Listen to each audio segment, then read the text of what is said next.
As Johnston's Confederate forces continued to fall back toward the west after pulling out of Raleigh, Kilpatrick's cavalry led the Union pursuit.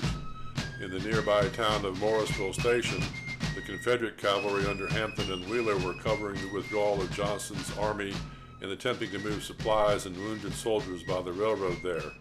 The defending horsemen quickly threw up earthworks to resist the Federal advance. Joseph Wheeler, noticing the situation, knew something had to be done. He dismounted most of his men and deployed them in a semicircle around the depot to build barricades to try and buy time for this train to escape. Kilpatrick set up artillery and began shelling the town, scattering the defenders.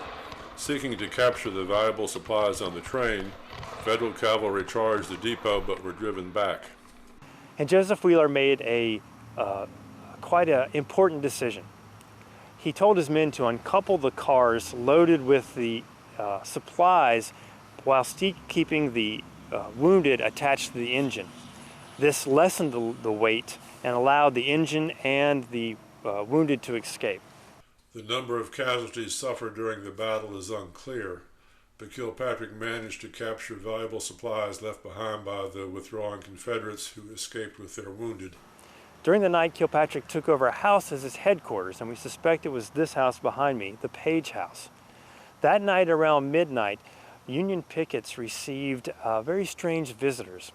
A Confederate officer and a private carrying a white flag carried a dispatch from Joseph Johnston asking for an armistice for the two sides to consider peace.